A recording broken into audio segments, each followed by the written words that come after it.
వాక్య భాగంలోనికి మనం వెళ్దాం. అపోస్తుల కార్యములు 8వ అధ్యాయము. అపోస్తుల కార్యములు 8వ అధ్యాయము. రైట్, చదువుదాం.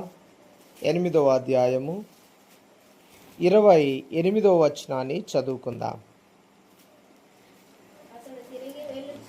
అతడు తిరిగి వెళ్ళుచు తన రథము మీద కూర్చుండి ప్రవక్త అయిన యెషయా గ్రంథము చదువుచుండెను. అప్పుడు ఆత్మ ఫిలిప్పుతో, నీవు ఆ రథము దగ్గరికి పోయి దానిని కలుసుకొనమని చెప్పాను. ఫిలిప్పు దగ్గరకు పరుగెత్తుకొని పోయి అతడు ప్రవక్త అయిన యెషయా గ్రంథము చదువుచుండగా విని, నీవు చదువునది గ్రహించుచున్నావా అని అడగగా. ప్రార్థన చేసుకుందామండి. సర్వోన్నతుడా, జీవం కలిగిన దేవ, మరొకసారి కృతజ్ఞత నిండిన హృదయంతో నీ పాదాల చెంతకు వస్తూ ఉన్నాం. ఈ యొక్క రాత్రికాల సమయంలో కొన్ని మాటలు మేము చదివి ఉన్నాం.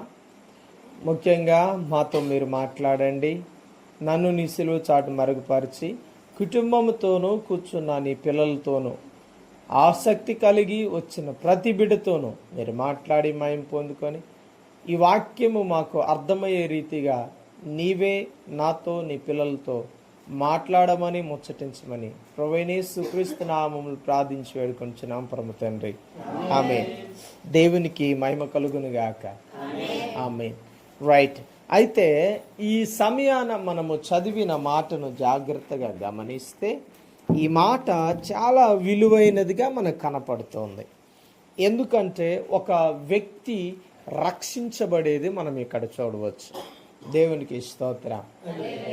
ఈ సందర్భాన్ని ఒకసారి మీకు గుర్తు చేస్తాను, జాగ్రత్తగా వినండి. అయితే ఒక వ్యక్తి యెరూషలేముకు దేవుణ్ణి ఆరాధించడానికి యెరూషలేము మందిరానికి వచ్చాడు. ఎక్కడి నుండి వచ్చాడు? నిజానికి మనం ఆలోచన చేస్తే పైన వచనాలు రాయబడి ఉంది ఆ విషయాలన్నీ. ఆయన ఎవరు అని ఆలోచన చేస్తే ఐతోఫీయురాలైన రాణి దగ్గర ఏం చేస్తాడంటే ఆమె క్రింద ధనాగారానికి, అర్థమైందా, ఆమె ధనాగారానికి ఒక అధికారిగా ఉన్నాడు ఐతోఫీయుడు. దేవునికి స్తోత్రం. ఈయన ఎవరు అని ఆలోచన చేస్తే నపుంసకుడు అని రాయబడింది. ఎవరండి? నపుంసకుడు. కాబట్టి ప్రియమైన దేవుని బిడ్డలారా, ఇక్కడ ఆలోచన చేస్తే ఉన్నతమైన స్థితి కలిగిన వ్యక్తి అక్కడ మనం గమనిస్తే యెరూషలేమునకు ఆరాధించడానికి వచ్చాడండి. దేనికండి? ఆరాధించడానికి వచ్చాడు. దేవుని ఆరాధించడానికి వచ్చాడు. వచ్చి తిరిగి వెళ్తూ ఉన్నప్పుడు ప్రియమైన దేవుని బిడ్డలారా, అతడు ఏం చేస్తున్నాడంటే పాత నిబంధన గ్రంథములో యెషయా గ్రంథాన్ని చదువుతూ ఉన్నాడు. దేవునికి స్తోత్రం. ఏం చదువుతున్నాడండి? దేవుని వాక్యాన్ని చదువుతున్నాడు. యెషయా గ్రంథాన్ని చదువుతూ ఉన్నాడు. నిజానికి యెరూషలేముకు వచ్చే ప్రతి ఒక్కరూ యేసుక్రీస్తుని ఎరిగిన వారు కాదు.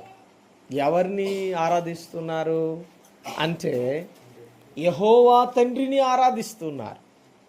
తండ్రి అయిన దేవుని ఆరాధిస్తున్నారు. కానీ యేసుక్రీస్తుని దేవుడిగా అంగీకరించిన వారు చాలామంది ఉన్నారు. యూదులైన వారిలో ఇప్పటికీ యేసుక్రీస్తు దేవుడని నమ్మట్లేదు, మెస్సయ్యగా ఆయన వచ్చాడని నమ్మట్లేదు. అయితే ఈరోజు ఈ ప్రాముఖ్యమైన విషయాన్ని ఎందుకు ఆలోచన చేస్తున్నామంటే ఇక్కడ గమనిద్దాం. 29వ వచనంలో ఒక మాట ఉంది. అప్పుడు ఆత్మ ఫిలిప్పుతో, నీవు ఆ రథము దగ్గరికి పోయి దానిని కలుసుకొనమని చెప్పాను. ఫిలిప్పు దగ్గరకు పరుగెత్తుకొని పోయి అతడు ప్రవక్త అయిన యెషయా గ్రంథాన్ని చదువుచుండగా విని, నీవు గ్రహించుచున్నావా అని అడిగాను. అర్థమైందా? ఇక్కడ ఆలోచన చేస్తే ఫిలిప్పును దేవుడు పంపిస్తూ ఉన్నాడు. ఎందుకు పంపిస్తున్నాడు అని ఆలోచన చేస్తే, ఇదిగో ప్రియమైన దేవుని బిడ్డలారా, ఈ వచనాన్నంతటిని మనం కంప్లీట్ చేస్తే, అతడు చదువుతున్నాడు కానీ తనకు వివరము చెప్పేవారు లేరు. ఇంకొక మాట చెప్పాలంటే చాలా జాగ్రత్తగా ఆలోచన చేస్తే, యెషయా గ్రంథాన్ని చదువుతున్నాడు, అది ఎలా చదువుతున్నాడో ఫిలిప్పు విన్నాడు వెంటనే. నిజాన్ని చెప్పాలంటే ఫిలిప్పు ఒక దూర ప్రాంతంలో ఉన్నాడు. వచ్చి వెళ్ళిపోతున్నప్పుడు తన జీవితంలో దేవుడు కార్యం జరిగించాలని ఫిలిప్పుని ఏం చేశాడో తెలుసా, ఆ ఐతోఫీయుడైన నఫన్సుకుడి దగ్గరికి పంపిస్తూ ఉన్నాడు. దేవునికి స్తోత్రం. పంపిస్తున్నప్పుడు దేవుడు ఒక మాట అన్నాడు, ఏంటో తెలుసా, నువ్వు పరుగెత్తుకొని పోయి ఆ వారిని కలుసుకోవాలి, అతను నువ్వు కలుసుకోవాలి. కారణం ఏంటో తెలుసా, చదువుతున్నాడు కానీ తనకు అర్థం కావట్లేదు. చదువుతున్నాడు కానీ భక్తి చేస్తున్నాడు కానీ సరైన భక్తిలో లేడు. దేవునికి స్తోత్రం. అదే మాట్లాడుతున్నాడు. భక్తి చేస్తున్నాడు కానీ, చదువుతున్నాడు కానీ, ఇదిగో ఆరాధన చేస్తున్నాడు కానీ సరైన దాంట్లో తను లేడు. కనుకనే ప్రియమైన దేవుని బిడ్డలారా, చాలా జాగ్రత్తగా ఆలోచన చేస్తే మనము కూడా భక్తి చేస్తూ ఉంటాం, మనము కూడా వాక్యాన్ని చదువుతూ ఉంటాం, మనము కూడా పాటలు పాడుతూ ఉంటాం, మనం కూడా ఆరాధన చేస్తూ ఉంటాం.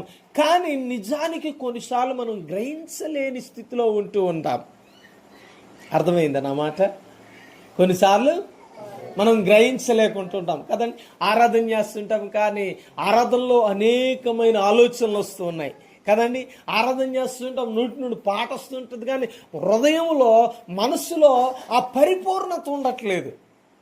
అందుకనే ఒక ప్రశ్న మనం వేసుకుందాం. ఏంటంటే, మనం ఆరాధిస్తున్నాం కానీ మనం గ్రహింపు కలిగే ఆరాధిస్తున్నామా? మనం పాడుతున్నాం, ఆ పాటను నిజంగా మనం అనుభవిస్తూనే పాడుతున్నామా, లేక ఆ పాటలో లీనమయ్యే పాడుతున్నామా? అర్థమైందా? పాట పాడుతున్నామంటే ఏదో నోటితో పాడి, ఏదో చేతితో తప్పట్లు కొట్టి క్లోజ్ అయిపోయింది 4 పాటలు అమ్మయ్య అనుకోవడానికి కాదు. మనం ఇక్కడికి వచ్చింది ఎందుకయ్యా అంటే, ఇక్కడ మనం దేవుని సన్నిధిలో కూర్చున్నది ఎందుకయ్యా అంటే, దాన్ని పరిపూర్ణంగా మన జీవితంలో మనం ఏం చేయడానికి, అనుభవించడానికి. దేవునికి స్తోత్రం. అర్థమవుతుందన్నమాట. దాన్ని మన జీవితంలో అవలంబించడానికి.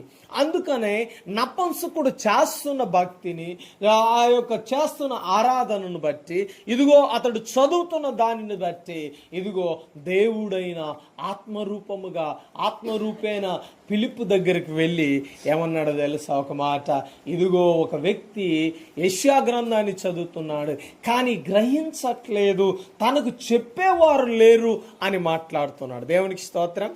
ఈరోజు ఒక మాట అడుగుతాను, ఎవరినంటే ముఖ్యంగా ప్రత్యేకంగా కుటుంబం వారిని అడుగుతాను నేను. దేవునికి స్తోత్రం. మరి బాబు ఎక్కడ ఉన్నాడో నాకు తెలియదు కానీ అందుకని బాబు కూడా వాక్యం వినాలని మాట చెప్పాను ముందుగానే. దేవునికి స్తోత్రం. అర్థమైందా? ఉన్నారా? బాబు ఉన్నాడా? దేవునికి స్తోత్రం. మంచిది. అయితే ఒక ప్రశ్న అడుగుతూ ఉన్నాను మీతో పాటు ఇక్కడ ఉన్న వారందరికీ. అయితే ప్రత్యేకంగా మీరు ఒక ప్రశ్నకి సమాధానం చెప్పాలి. మీరు చేస్తున్న భక్తిని మీరు గ్రహిస్తున్నారా? అర్థమైందా? ఒకవేళ మీరు కుటుంబ ప్రార్థన చేస్తున్నారు అనుకోండి, 2 పాటలు పాడారనుకోండి, ఆ పాటలో ఉన్న అర్థాన్ని మీరు గ్రహించగలుగుతున్నారా? రెండోదిగా 2 ప్రశ్నలు వచ్చాయి. మొట్టమొదటిగా మీరు చేస్తున్న భక్తిని మీరు గ్రహించారా? రెండోదిగా మీరు పాడుతున్న పాటను గ్రహించారా? మూడోదిగా మీరు చదువుతున్న వాక్యాన్ని మీరు గ్రహించగలుగుతున్నారా అండి? కుటుంబం వారు ఒకసారి ఆలోచన చేయాలి. మీ జీవితంలో దేవుడు చేయాలని కార్యాలు అనేకం ఉంటూ ఉన్నాయి. కొన్నిసార్లు మనం భక్తిలో 2వ స్టెప్ అంటే సెకండ్ స్టెప్ వేయడానికి మనము ముందుగా లేనప్పుడు కొన్నిసార్లు మన యొక్క రావలసిన ఆన్సర్ రావట్లేదు. కొన్నిసార్లు మనం పొందుకోవాల్సినవి మనం పొందుకోవట్లేదేమో. అర్థమవుతుందా? నా మాట అర్థమైందండి? అర్థమైందా? భక్తి చేస్తుంటాం కానీ గ్రహింపు లేని భక్తి చేసినప్పుడు అదేమవుతుందంటే మన జీవితంలో నిజానికి దానిని మనం ఏం చేయలేకపోతాం, పరిపూర్ణతలోనికి వెళ్ళలేకపోతున్నాం. కారణం ఏంటంటే మనము గ్రహించగలిగినప్పుడే అది సెకండ్ స్టెప్ వేయడానికి అవకాశం ఉంటుంది. దేవునికి స్తోత్రం. ఉదాహరణకి మనము దేవుని మందిరానికి వచ్చామంటే మనము ఏం చేయాలి తెలుసా? ఇక్కడ జరుగుతున్న ప్రతి దానిని మనం ఏం చేయాలి తెలుసా? గ్రహించగలగాలి. దేవునికి స్తోత్రం. ఎందుకు మనం పాటలు పాడుతున్నామో గ్రహించగలగాల, ఎందుకైతే మనము దేవుని ఆరాధిస్తున్నామో గ్రహించగలగాల, ఎందుకైతే వాక్యాన్ని చదువుతున్నామో మనం గ్రహించాలా, నాలుగోదిగా ఎందుకైతే వాక్యము బోధించబడుతుందో దాన్ని మన జీవితంలో మనం ఏం చేయాలి తెలుసా? గ్రహించాలా. దేవునికి స్తోత్రం. అర్థమవుతుందా నా మాట? కాబట్టి మీరు గ్రహించినప్పుడే మీరు రెండవ స్టెప్కి వెళ్ళగలరు, మరొక అడుగు వేయగలరు. దేవునికి స్తోత్రం. విన్నారా నా మాట? మనం ఇంకొక అడుగు వేయగలం భక్తిలో, దేవుని సన్నిధిలో ఇంకొక అడుగు ముందుకు మనం ఎదగగలం. అదే దేవుడు కోరుకునేది. నువ్వు వచ్చి ఏదో ఎక్కడ పడిన గొంగల వలె అక్కడే కూర్చొని ఉండడం దేవుని ఉద్దేశం ఏమీ కాదు. అందుకనే బైబిల్ గ్రంథములో విశ్వాసులని ఎక్కడ రాయబడలేదు. ఏమని రాయబడింది తెలుసా? శిష్యులు అని రాయబడి ఉంది. అండి, మీరు సర్వలోకానికి వెళ్ళి అనేకులకు వాక్యాన్ని ప్రకటించి మీరు ఏం చేయమన్నాడు దేవుడు? సువార్తను ప్రకటించి ఏం చేయమన్నాడండి? అండి, సర్వలోకానికి వెళ్ళి సర్వజనులకు సువార్త ప్రకటించి ఏం చేయమన్నాడు? శిష్యులుగా చేయమన్నాడు. అంటే ఇక్కడ ఒక విషయాన్ని గుర్తు చేయాలి. శిష్యులు అంటే బైబిల్ పట్టుకొని బోధించడమే అని ఒకవేళ ఆలోచన చేస్తున్నారేమో, కేవలం ఏదో పరిచారకులు అని చెప్పబడి తిరగడమే అనుకుంటున్నారేమో. అది కాదు, కానీ వాక్యాన్ని నేర్చుకోవాలి మనం. దేవునికి స్తోత్రం. అర్థమైందా? శిష్యులు, ఇంకో ఇతడు నా స్టూడెంట్ అని చెప్తారు కదా, ఎవరు? ఉపాధ్యాయులు చెప్తారు, ఇతడు నా స్టూడెంట్ అండి. ఒకవేళ స్టూడెంట్ గురువు గారిని కలిశారనుకో ఏమంటారు? టీచర్ని కలిశారనుకో ఏమంటారు? ఇదిగో ఈయనేనండి మా గురువు గారు అంటారు కదా. అయితే ఆ గురువు గారు కోరుకునేది ఏంటయ్యా అంటే నేర్చుకొని ఇతడు ఏం చేయాలా? అడుగులు ముందుకు వెయ్యాలి అని ఆశపడతాడు. దేవుడు కోరుకునేది కూడా ఈరోజు అదే. మన జీవితంలో మనం ముందుకు అడుగేయాల. ఈ యొక్క కుటుంబం వారు, బాబు, సరస్వతి, అదే రీతిగా ఇక్కడున్న నయోమి గారు కావచ్చు, వారి కుటుంబం ఏమవ్వాలో తెలుసా? ముందుకు అడుగులు వేయాల. వారేం చేయాలో తెలుసా? ఇంకను అనేక అడుగులు వారు ఏం చేయాలో తెలుసా?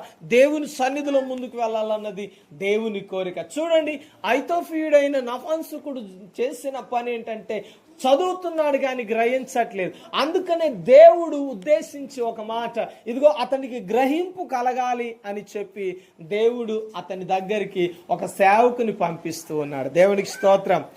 ఆ యొక్క వాక్యం ఏంటో చెప్పడానికి, గ్రహించేలాగా తన జీవితాన్ని చేయడానికి ఒకరిని పంపించాడు. దేవునికి స్తోత్రం. ఈరోజు మన జీవితాలలో మనం గ్రహించలేనప్పుడు దేవుడు మన మధ్యకు కొంతమందిని పంపిస్తూ ఉంటాడు. అలాంటప్పుడు మనం గ్రహించగలగాలి. చూడండి, ఇదిగో కొన్నిసార్లు అమ్మా దేవుడిలాగా వచ్చి చెప్పావు, లేకపోతే నేను ఏమైపోయేవాడినో, రాంగ్ స్టెప్ వేసేవాడిని, నేను పడిపోయేవాడిని అని కొన్నిసార్లు మీ జీవితంలో ఎక్కడైనా ఒకవేళ అనిపించిందా?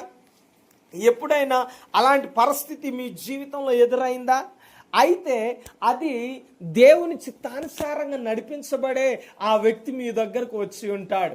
అది దేవుని ఉద్దేశము కాబట్టి ఆ వ్యక్తి మీ జీవితంలో ఆ సమయానికి వచ్చి ఉంటాడు. దేవునికి స్తోత్రం కదండి. కొన్నిసార్లు అంటారా, అమ్మ దేవుడిలాగా వచ్చావయ్యా నువ్వు అంటే, దేవుడిలాగా అని మనం పొగిడామంటే దేవుడే అతన్ని పంపించి ఉంటాడు.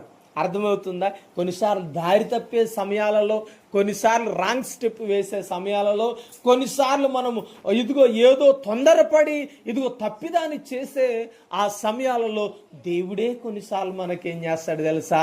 ఇదిగో ఏం చేయడం సరైన అడుగు వేయడానికి దేవుడు కొంతమందిని పంపిస్తూ ఉంటాడు. కనుకని అలాంటి ఉద్దేశం కలిగి ఇక్కడ చూస్తే ఐతోఫీయుడైన నపుంసకుని యొద్దకు ఫిలిప్పుని దేవుడు పంపిస్తూ ఉన్నాడు. దేవునికి స్తోత్రం. చూడండి, అందుకనే ఈ ప్రశ్న అడుగుతూ ఉన్నాడు, నీవు గ్రహించుచున్నావా? ఏదైతే చదువుతున్నావో చూడండి, మన జీవితాల్లో కొన్నిసార్లు మనం గ్రహించలేకపోతున్నాం. ఏమి గ్రహించలేకపోతున్నాం? భక్తిలో మరొక అడుగేంటి అని గ్రహించలేకపోతున్నాం. చూడండి, ఈరోజు ఆలోచన చేద్దాం. మన భక్తి మనకు మరొక అడుగును నేర్పడానికే మనల్ని భక్తిలోనికి దేవుడు తీసుకుని వచ్చాడు. భక్తి అంటే కేవలం ఆదివారమే వచ్చి ఆరాధించి ఇదిగో ఏదో వాక్యం విని వెళ్ళిపోవడం కాదు.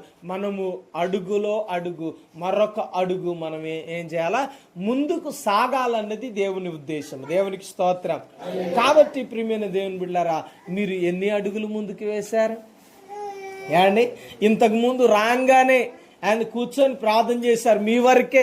కానీ ఇప్పుడు ఇదిగో మీ వరకే కాక అందరి కొరకు ప్రార్థన చేయగలుగుతున్నారేమో. అదొక అడుగు, అదొక ముందడుగు. ఏమండి, ఇంతకాలం ఒకవేళ బహిరంగంగా ప్రార్థన చేయలేకపోయావేమో, అయితే నువ్వు ఇంకా ఒక్క అడుగు కూడా ముందుకు వేయలేకపోతాను. నేను చూస్తూ ఉంటాను, మిమ్మల్ని గమనిస్తూ ఉంటాను. నేను మీకు చెప్పనులే కానీ నేను బాగా గమనిస్తాను. ప్రతి వారం ప్రతి కూడికలో గమనిస్తాను.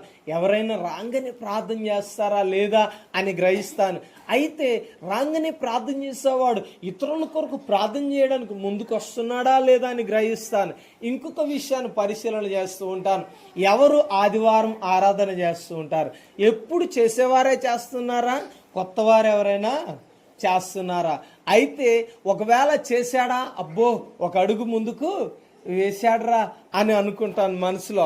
ఒకవేళ చేయలేదా, ఇంకెప్పుడు వేస్తాడో అడుగు అని ఆలోచన చేస్తూ ఉంటాను.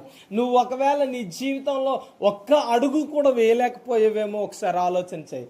వింటున్నారా? ఆరాధన చేయని వాళ్ళు వింటున్నారా? ప్రార్థన చేయని వారి గురించి చెప్తున్నాను ఈ మాట. నువ్వు అడుగు ముందుకు వేయాలా. ఏం చేయాలా? నీ భక్తిలో నువ్వు అడుగు ముందుకు వేయాల.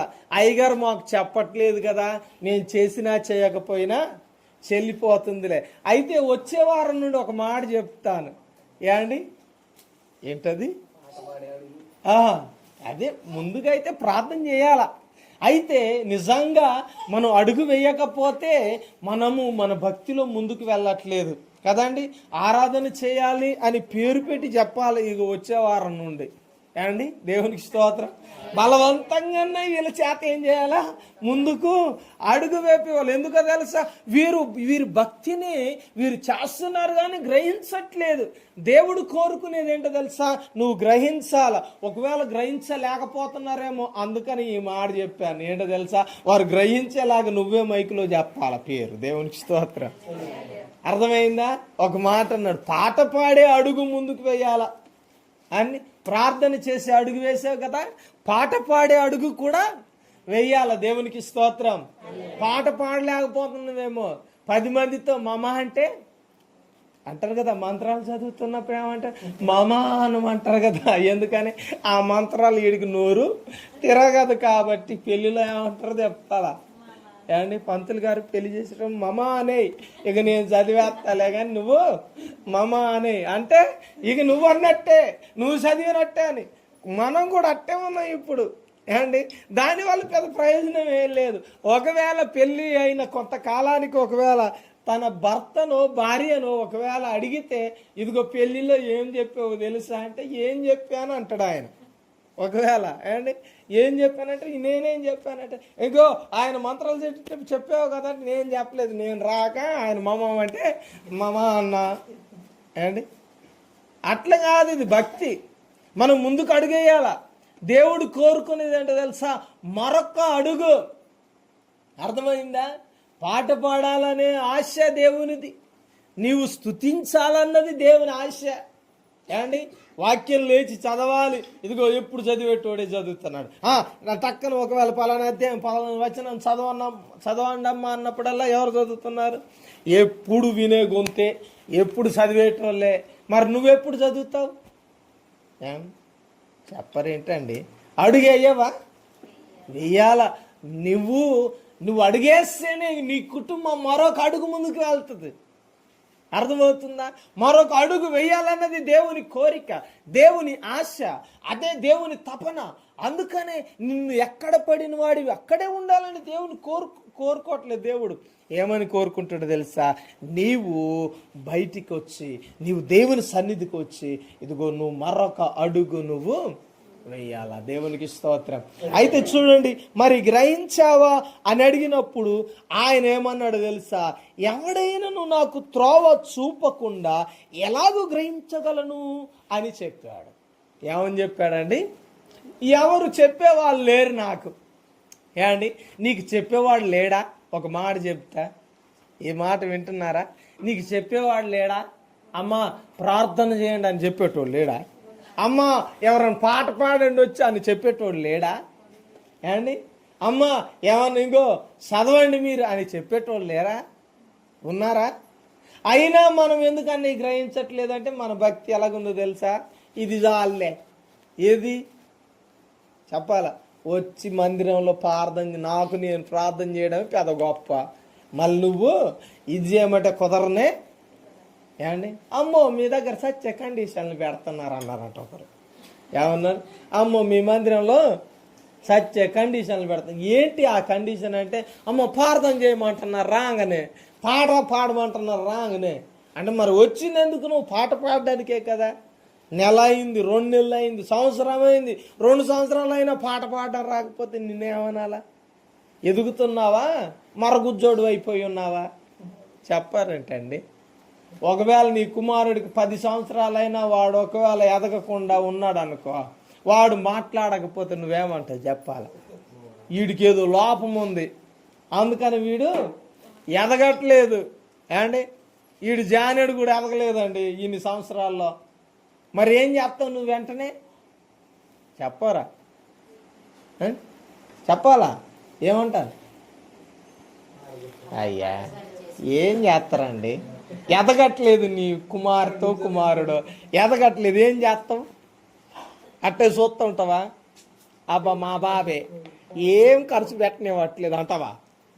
ఏమండి, 1,00,000 ఖర్చు అయినా ఈడు ఎదగాల, 1,00,000 ఖర్చు అయినా ఈడు ఎదగాల డాక్టర్ గారు అని ఏం చేస్తావు? డాక్టర్ దగ్గర పోతావు. ముందు నీ ప్రయత్నం ఏంటో తెలుసా? టీవీలో యాడ్ చూసావు కదా, 6 లిక్స్ తాగితే 6 అడుగులు ఎదుగుతాడు. ఏమండి, బూస్ట్ తాగితే బాగా చూస్తావా చూడవా? చూసినప్పుడు అలా ఏం చేస్తున్నావు? ఏమండి, ఈడు ఎదగట్లేదు కానీ వీడికి ఏం పోయాలా? 6 లిక్స్ బూస్ట్. ఎందుకని? అప్పుడు అని ఎదుగుతాడేమో. ఏమండి, మా శాంగాడు లాగా ఒకవేళ బాగా ఉన్నాడు అనుకో, ఏమి ఇవ్వాలి వీడికి? బాగా బలం రావాలి, ఏదో ఒకటి ఇవ్వాలా. బలం రావడానికి ఏం చేయాలా? వాళ్ళు చెప్పిన ఆటమైన టానిక్లన్నీ పోసి ఏం చేస్తున్నాం, అడిపి మంచిగా దిట్టంగా తయారు చేయాలి అనుకుంటామా? అనుకోమా? మరి దేవుడు మరి ఎన్ని ప్రయత్నాలు చేస్తుండో నీకోసం. ఎందుకని?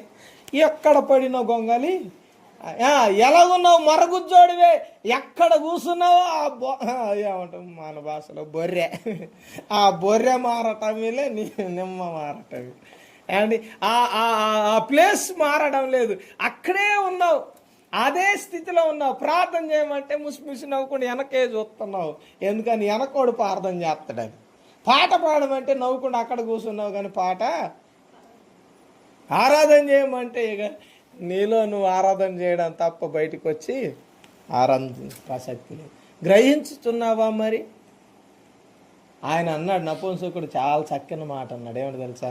నాకు చెప్పేటోడు లేడయ్యా, ఏ మార్గం గుండా వెళ్ళాలో నాకు చెప్పేవాడు లేడు. మరి నీకు చెప్పేటోళ్ళు ఇక వెనకే ఉంటారు ఎప్పుడు కదా.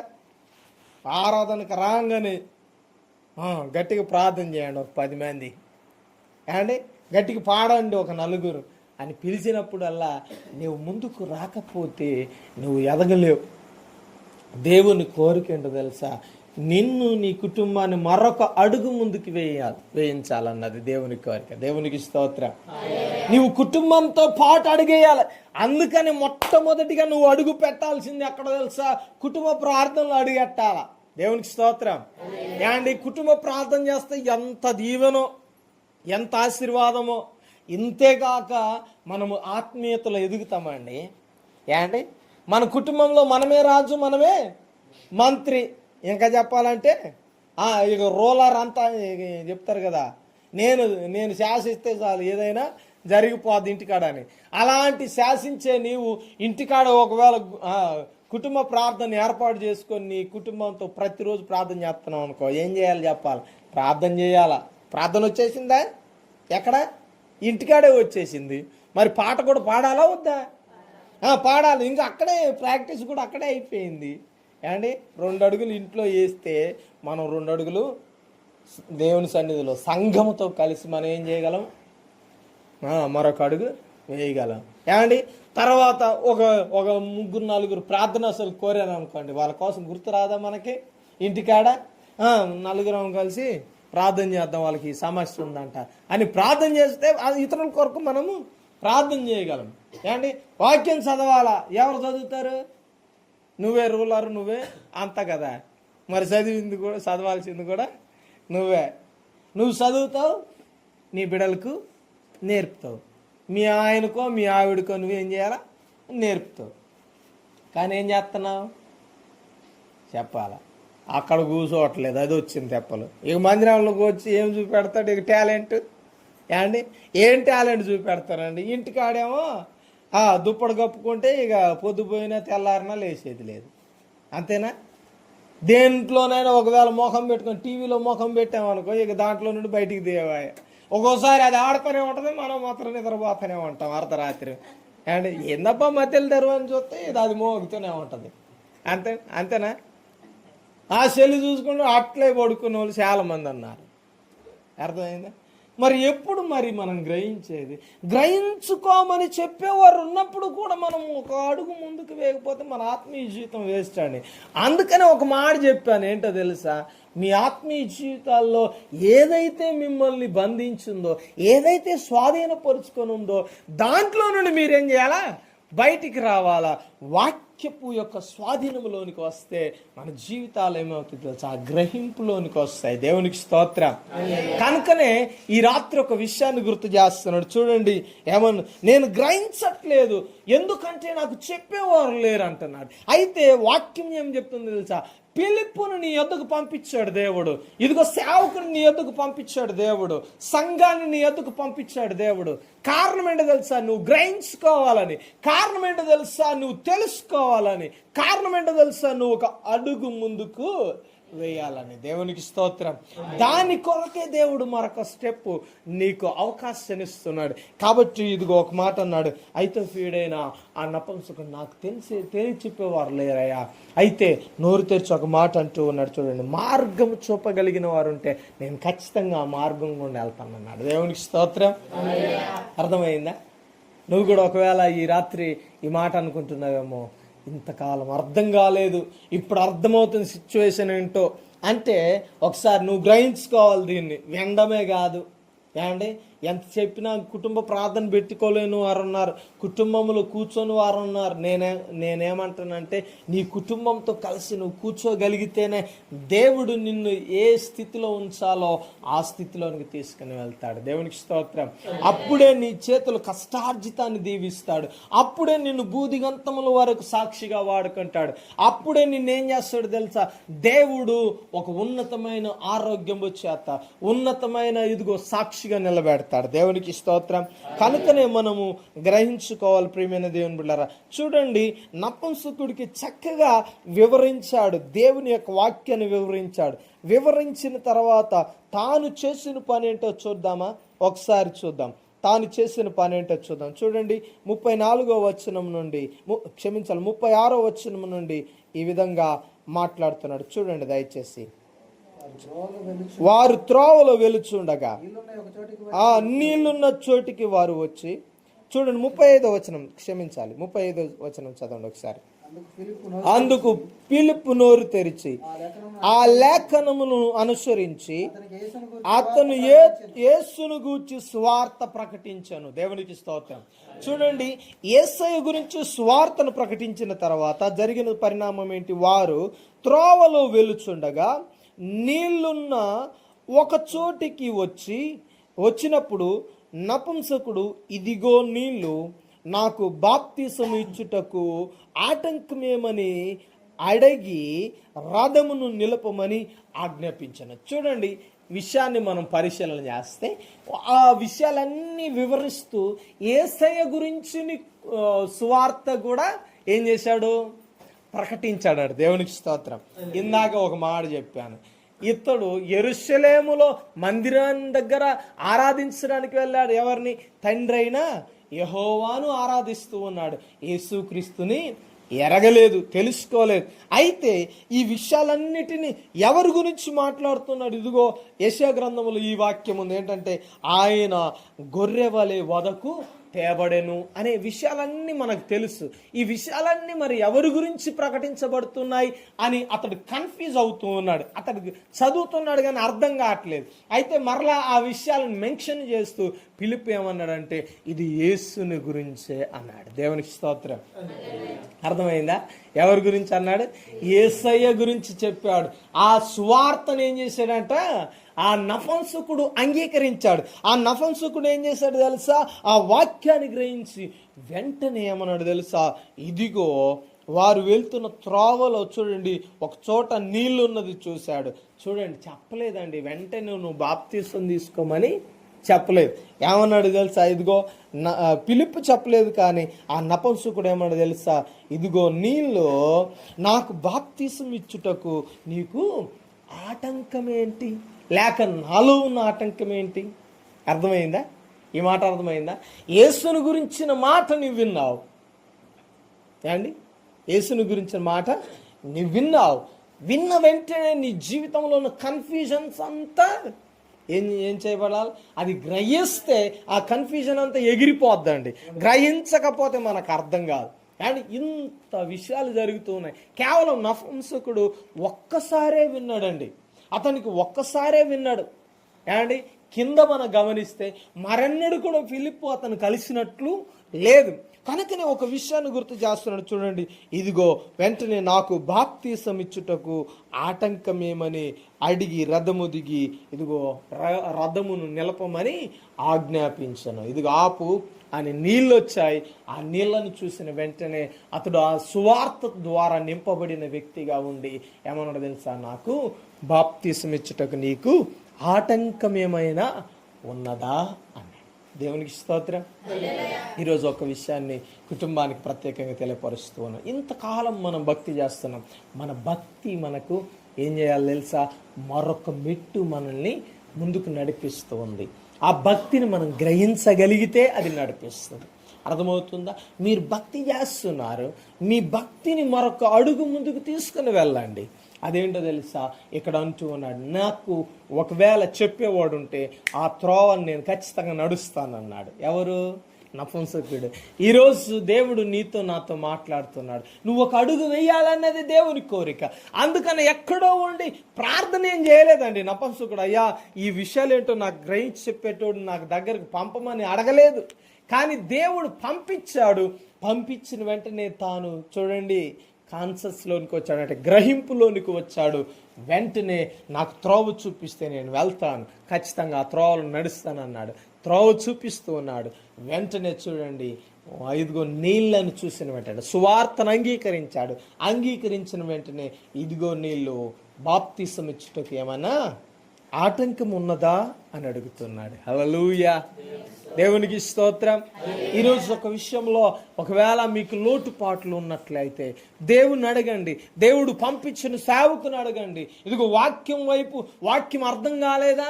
అయితే వాక్యం ఏంటో అర్థం చేసుకోవడానికి సేవకుల దగ్గరకు రండి. అండి, ఈ వాక్యం అర్థం కాలేదా ఎవరు అని ఎవరైనా వస్తారేమో అనుకుంటాను. ఎవరు రారు. ఎందుకని?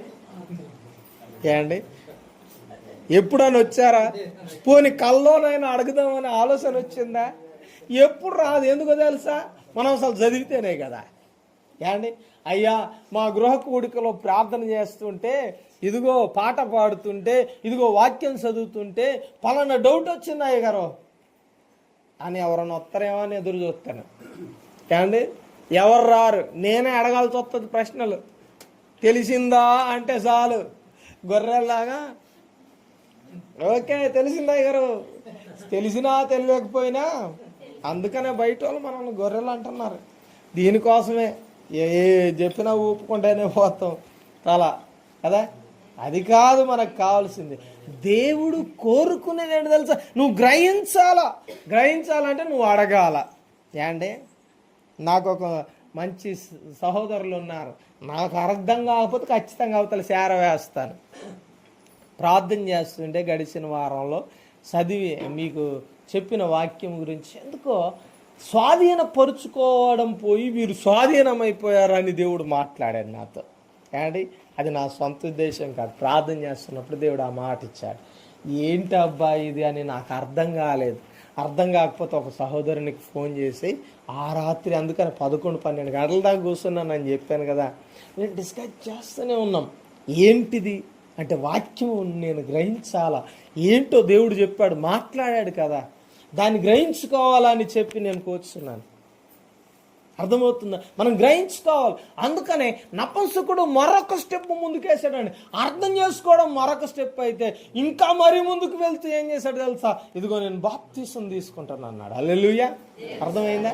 కుటుంబం వారు బాప్తీసం తీసుకోలేదు ఇద్దరు అండి. అందుకని దేవుడు ఏమో ఈరోజు మాట్లాడాడేమో, ఈ మాట మీ మధ్యకి తీసుకొచ్చాడేమో ఏమండి. నా ఉద్దేశం ఇది ఈ మాట వరకు నా ఉద్దేశం అండి. అండ్ నా ఉద్దేశంలో దేవుడు చెప్తున్నాడు మీకు. నా ఉద్దేశం నాకు అనిపించింది, ఇప్పుడు అనిపిస్తుంది ఏంటి తెలుసా? మీ మధ్యకి ఈ వాక్యాన్ని తీసుకొచ్చింది అందుకరకనేమో. ఆయన ఏ ప్రణాళిక లేకుండా తీసుకురావడండో, ఏ మాట మాట్లాడినా సేవకుని ద్వారా ఏ ఉద్దేశం లేకుండా తీసుకుని రాడు. అందుకనే నేను గట్టిగా చెప్తున్నాను, ఇది మీ కొరకేనేమో. బాప్తిస్మము మీరు ఒకవేళ ఆలస్యం చేస్తున్నారా, మీరు మరొక అడుగు ముందుకు వేయాలి ఖచ్చితంగా. నపుంసకుడు చూడండి, ఇదిగో వాక్యాన్ని గ్రహించాడు. గ్రహించిన వెంటనే సువార్తను అంగీకరించాడు. అంగీకరించిన వెంటనే నిజానికి ఆలోచన చేస్తే యెరూషలేములో ఆ పూజ చేసేటాడు, లేకపోతే ఆరాధన చేయడానికి వెళ్ళిన వాడు యెహోవాని ఎంత నమ్ముంటాడో అండి. ఎంత నమ్ముంటాడండి. ఎందుకని? ఎక్కడో గాజా నుండి వచ్చాడు కదా, అక్కడ ఉంది. అండ్ గాజా నుండి ఆ ప్రాంతం నుండి వస్తూ ఉన్నాడు. వస్తూ ఇదిగో యెరూషలేముకి వచ్చి ఆరాధన చేస్తున్నాడు. ఆయనను పూజ చేయడానికి అనుకుందాం. ఒక గుడికి వెళ్ళారు అనుకోండి, ఆ గుడి దగ్గరికి ఎందుకు వెళ్తారంటే పూజ చేయడానికి కదా. ఇక్కడ కూడా అదే అనుకుందాం. ఎక్కడున్నా యెరూషలేముకి ఒకవేళ యూదులు ఏ ప్రాంతాల్లో ఏ దేశంలో ఉన్నా ఖచ్చితంగా సంవత్సరానికో ఖచ్చితంగా ఒక్కసారైనా వచ్చి ఏం చేయాలా? ఆరాధన చేయాలి. ఆ గుడి దగ్గరకు వచ్చి, ఆ యెరూషలేము మందిరం దగ్గరకు వచ్చి ఏం చేయాలంటే ఆరాధన చేయాలి. అది వారి నియమం, అది దేవుడిచ్చిన ఆజ్ఞ వారికి. ఆ ఉద్దేశం కలిగి వస్తూ ఉన్నాడు. అంటే ఎంతో కొంత తన జీవితంలో భక్తి ఉంది, కానీ అది ఎవరి గురించి రాయబడి ఉంది అనేది గ్రహించుకోలేకపోయాడు. అందుకనే కదా ఇదిగో వదకు తేబడిన, లేకపోతే గొర్రె వలె వదకు తేబడ్డాడు. బొచ్చు కత్తిరించిన వారి ఎదుట గొర్రె పిల్ల ఎలాగ మౌనంగా ఉండునో అలాగనే ఆయన ఏం చేశాడంట, నోరు తెరవలేదు. 32వ వచనంలో ఉంది ఈ మాట. ఈ విషయాలన్నీ చదువుతూ ఉన్నప్పుడు అర్థం కాలేదు. వెంటనే పిలుపు వచ్చినప్పుడు దాన్ని అర్థం చెప్తూ ఉన్నాడు. ఇది యేసు క్రీస్తుని గురించిన సువార్తే అన్నాడు. దేవునికి స్తోత్రం. అమ్మ నిజమే కదా, ఆయన వచ్చాడు. ఎలాగ తెలుసా? వదకు తేబడిన గొర్రె వలె వచ్చాడు. ఇదిగో నేను విన్నాను, ఆయనను సిలువ వేస్తున్నప్పుడు ఏం మాట్లాడలేదు, కొడుతూ ఉన్నప్పుడు ఏం మాట్లాడలేదు. నేను విన్నాను ఆయన ఇదిగో దోషము లేదని నేను విన్నాను. ఆయనలో ఏ దోషము లేకపోయినా మౌనయ్యి ఆయన ఉన్నాడు. ఆయన గ్రహించాడు. దేవునికి స్తోత్రం. ఎందుకంటే యెరూషలేము చుట్టుపక్కల ప్రాంతంలోనే కదండి జరిగింది. ఈ విషయాలన్నీ చెప్తూ ఉంటారు. ఒకరు యేసయ్య అని ఒకరు వచ్చారండి, ఆయనను చంపివేశారు యూదులైన వారు, రోమా ప్రభుత్వం ఉన్నప్పుడు అని చెప్పుకొని ఉంటారా ఉండరా? మనం ఒకవేళ ఎక్కడికైనా వెళ్ళామనుకోండి, దాని హిస్టరీ చెప్తూ ఉంటారు. ఇక్కడ ఫేమస్ ఏంటండి అన్నప్పుడు దాని గురించి చెప్తారు కదండి. ఒక పట్టణానికి వెళ్తే ఇక్కడ ఫేమస్ ప్లేసులు ఏంటండి, ఫేమస్ సంఘటనలు ఏంటండి అని అడుగుతారు. అలాగే యేసు క్రీస్తుని గురించి కూడా అతడు వినే వాళ్ళవచ్చు. అందుకని వెంటనే ఇతడు యేసయ్య గురించి సువార్త చెప్పినప్పుడు అంట ఆయన సంతోషంగా అంగీకరించాడు. వెంటనే ఏమన్నా తెలుసా? ఇదిగో నీళ్ళు వెళ్తున్న మార్గంలోనేనండి, పోండి అయ్య గారు వచ్చే వారం వచ్చి బాప్తీసం తీసుకుంటా అనలేదు ఆయన. అండి పిలుపు గారు మీ మందిరానికి వస్తాను కానీ బాప్తీసం ఇవ్వండి అనలేదు. అన్నడా? ఏమన్నాడు తెలుసా? ఇదిగో నీళ్ళున్నాయి, నేను సిద్ధంగా ఉన్నాను, బాప్తిస్మం ఇవ్వడానికి ఆటంకం ఏమైనా ఉందా అని అడిగాడు. హల్లెలూయా. బాబు సరస్వతి ఈరోజు గ్రహించాలి, మీకు ఆటంకం ఏమైనా ఉందేమో ఒకవేళ బాప్తిస్మం తీసుకోకపోవడానికి. ఆటంకాలన్నిటిని దేవుడు తొలగించడానికి సిద్ధపడుతూ ఉన్నాడు. సమయం లేదన్నాడు తెలుసా? సమయం మనకి ఇంకా లేదు. ఆయన రాకడ ఎప్పుడు వస్తుందో తెలియదు. ఆ టైంలో జరిగేది ఏంటో తెలుసా? ఎవరైతే సిద్ధపడి ఉంటారో, ఎవరైతే బాప్తిస్మం తీసుకొని ఆయన సన్నిధిలో సిద్ధపడి ఉంటారో వారిని ఏం చేస్తాడు? దేవుడు తీసుకొని వెళ్తాడు. ఆ టైంలో చెప్పొద్దు మా అయ్యగారు ఇవ్వలేదండి అని. దేవునికి స్తోత్రం. అందుకని ఈ రాత్రి ఆ దోషం నా మీద ఉండకుండా మీకు ఈ సువార్తను ప్రకటిస్తూ ఉన్నాను. దేవునికి స్తోత్రం. ఏమండి సంఘాన్ని సాక్ష్యంగా పెట్టి, అయ్యో మా అయ్యగారిది ఏం తప్పులేదండి, బాబు గారిది సరస్వతి గారే విన్నారు కానీ ఏం చెప్పలేదు అంటారు. అర్థమైందా? కాబట్టి జాగ్రత్త, గ్రహించాలి మనం. ఒకవేళ ఇక్కడ ఇంకెవరైనా బాప్తిసం తీసుకోలేదేమో, మీకు కూడా చెప్తున్నాను ఒక మాట.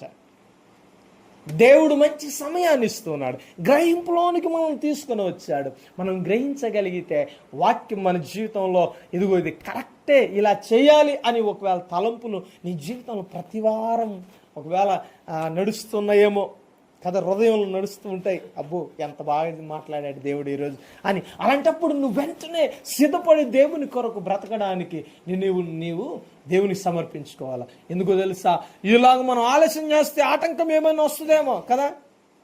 ఇప్పుడు ఏ ఆటంకం లేదు కనుకనే మనం సిద్ధపడి వాక్యములో మనం ఏం చేయాలి, పరివర్తన చెందాలి. ఇంకో మాట చెప్పాలంటే అడుగు ముందుకు వేసి మనం రక్షణ ఓడలోనికి అడుగు పెట్టాలి. మోయబడిన తర్వాత, అర్థమైందా, నోహావు ఓడ తయారు చేయబడింది, చాలా మందికి అవకాశం ఇచ్చాడు. నిజంగా చెప్పాలంటే చాలా పెద్దగా తయారు చేశాడండి దేవుడు చెప్పిన రీతిగా.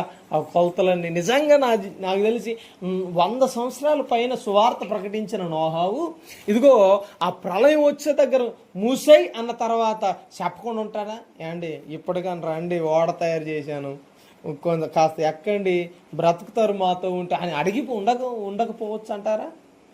అడిగే ఉంటాడండి. 100 సంవత్సరాలు సువార్త చెప్పినోడు ఆ ఒక్క మాట చెప్పడా? ఏమండి రక్షించబడి ఇదిగో మాతో పాటు ఓడెక్కండి ఏమండి అడగడా? కానీ చివరిలో దేవుడు ఒక మాట అన్నాడు, దాంట్లో మీ కుటుంబం వారికి ఎక్కండి. ఎందుకు తెలుసా, వాళ్ళు వినలేదు, నువ్వు చెప్పావు వినలేదు కాబట్టి అవకాశంగా లేదు. నిజానికి ఆ ఓడ నీటిలో కొట్టుకొని పోతున్నప్పుడు ఎంతమంది నెత్తినూరు కొట్టుకొని ఉండొచ్చు. అండి జలప్రలయం వచ్చి మునిగిపోతున్నప్పుడు అయ్యో నోహవు ఎంత చక్కగా చెప్పాడండి. ఆయన తయారు చేసిన ఓడలో మనల్ని ఎక్కమన్నాడు, కానీ ఎక్కలేకపోయాం. ఈరోజు చచ్చిపోతున్నాం, మన ఆస్తిపాస్తులన్నీ సమస్తాన్ని నాశనం చేసుకుంటున్నామని మొరపెట్టి ఏడ్చుండకపోవచ్చా? ఖచ్చితంగా ఏడ్చి ఉంటారండి, ఖచ్చితంగా కన్నీరు పెట్టి ఉంటారండి. కారణం రక్షణను మనం ఎన్నడూ కూడా నిర్లక్ష్య పరచవద్దు, అవకాశాన్ని ఎక్కడు కూడా మనం చేజార్చుకోవద్దు. అందుకనే ఏమంటానంటే ఒక మాట, ఒకవేళ త్వరపడిదే మంచి సమయం.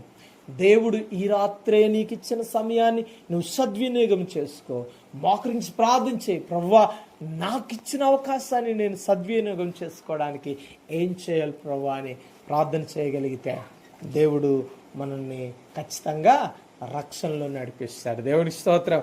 మన కుటుంబాన్ని ఖచ్చితంగా ఒక ఉన్నతమైన ఆశీర్వాదంలోనికి, ఉన్నతమైన రక్షణలోనికి ఆయన కాపాడుతూ నడిపించగలిగిన వాడు. కాబట్టి ఈ రాత్రి మరి బాబు ఎక్కడున్నాడో నేను చూడట్లేదు, నాకు కనపడట్లేదు, కానీ మీరు సిద్ధపడండి. మీరు సిద్ధపడి ఉన్నట్లయితే దేవుడు ఇచ్చిన అవకాశాన్ని వాడుకోవడానికి ఈ రాత్రే దేవుడు ఏం చేశాడు తెలుసా, మీ యొక్క హృదయాలు తెరవడానికి, మీ హృదయపూర్వకంగా గ్రహించుకోవడానికి. ఇదిగో ఒక మాట, ఒకవేళ ఎవరైనా అన్నారేమో మీతో ఈ మాట, ఎందుకు తెలుసా, బాప్తిసం తీసుకుంటున్నాడు చాలు ఎంతమంది ఆటంకపడుతుంది, ఎందుకురా ఇప్పుడే సంఘంలో ఉన్నవారే అంటారు ఏమని తెలుసా, మారు మనసు సరిగ్గా పొందావా. ఆయన మారు మనసు పొందుకున్న డౌట్ క్రియేట్ చేస్తాడు. ఎదుగో తీసుకుంటే ఎలాగుండాలో తెలుసా, ఎలాగుండాలండి అంటే చాలు, ఎదుగో ఖచ్చితంగా ఇలాగే ఉండాల, ఖచ్చితంగా ఇలాగే మోకరించి ప్రార్థన చేయాలి, ఖచ్చితంగా ఇలాగే ప్రార్థన చేయాలా, ఇలాగే చేయాలి అని కొన్ని బౌండరీస్ ఏర్పాటు చేసి భయపెడుతూ ఉంటారు. కొంతమంది ఏమంటారు తెలుసా, బాప్తీసం తీసుకుంటే ఇదిగో ఇక నువ్వు మాతో కలవలేవు కదా. బాబు ఎవరైనా బౌండరీలు ఏమైనా వేసారా ఎందుకు కొంప తీసి ఏమండి, ఎంతకాలమైన ఒకవేళ మీరు బాప్తీసం తీసుకోకపోవడానికి కారణం నేను ఎప్పుడు అడగలేదు కానీ మిమ్మల్ని అంటే ఈ మాట చెప్తూ ఉన్నాయి. అవన్నీ కూడా మనం రక్షణలోనికి వెళ్లకుండా ఆపుతూ ఉన్నాయి. కాబట్టి ఒక మాట, ఐతోఫీయుడైన ఈ యొక్క నపుంసకుడు చేసిన పని ఏంటో తెలుసా, వెంటనే దేవుని సువార్తను అంగీకరించి, దేవుని మాటను అంగీకరించి వెంటనే ఏం చేశాడు తెలుసా, రక్షణ పొందుకున్నాడు. దేవునికి స్తోత్రం. అమ్మయ్య విన్నానండి చాలే అని విడిచిపెట్టలేదు. ఇంకో మాట చెప్పాలంటే ఇది చాలే నా జీవితానికి అని ఆలోచన చేసుకొని అక్కడితో సరిపెట్టుకోవాలి. ఏం చేశాడు తెలుసా, పరిపూర్ణతలోనికి వెళ్ళడానికి అడుగు మీద అడుగు వెనక అడుగు వేసుకుంటూ ముందుకు వెళ్ళాడు. అడుగులో అడుగు వేసుకుంటూ మరొక అడుగు ముందుకు వేయడానికి తన జీవితాన్ని ముందుకు కొనసాగింపు చేశాడు. కాబట్టి కుటుంబం వారు ప్రత్యేకంగా మీరు మరొక అడుగు ముందుకు వేయాలి. అది బాప్తిస్మం అనే అడుగు. మరొక అడుగు మీరు వేయగలిగితే దేవుడు ఇంకను ఇప్పటిదాకా కొన్ని శోధనలు, కొన్ని శ్రమలు మనం తట్టుకోలేకపోయాం. అయితే తట్టుకోగలిగిన శక్తిని దేవుడు ఇవ్వడానికి బాప్తిస్మం, ఆ రక్షణ మరొకసారి మనం ఒకవేళ పొందుకోగలిగితే, ఆ రక్షణలో మనం వెళ్ళగలిగితే దేవుడు పరిపూర్ణత మనకిస్తాడు. కాబట్టి అటు స్థితిలో ఇక్కడున్న వారును, అదే రీతిగా ఈ వాక్యం వింటున్న వారును, ప్రత్యేకంగా కుటుంబం వారును గ్రహించి ముందుకు నడవలసిందిగా ప్రేమపూర్వకంగా కోరుతూ కొద్ది మాటలు దేవుడు దీవించి ఆశీర్వదించును గాక. ఆమేన్. ప్రార్థన చేసుకుందాం. తలల వంచి కళ్ళు మూసుకున్నట్లయితే, ఈ రాత్రి దేవుడు మనకు ఒక మంచి అవకాశాన్ని ఇచ్చాడు. అవకాశాన్ని దుర్వినియోగము చేసుకొనక ఒకసారి ప్రార్థన పూర్వకంగా, ప్రభువా నేను అడుగులో మరొక అడుగు ముందుకు వేయాలని ఆశపడుతున్నానయ్యా, నన్ను ముందుకు నడిపిస్తావా, నడిపించు ప్రభువా అని ప్రార్థన చేస్తావా? ప్రార్థన చేద్దాం.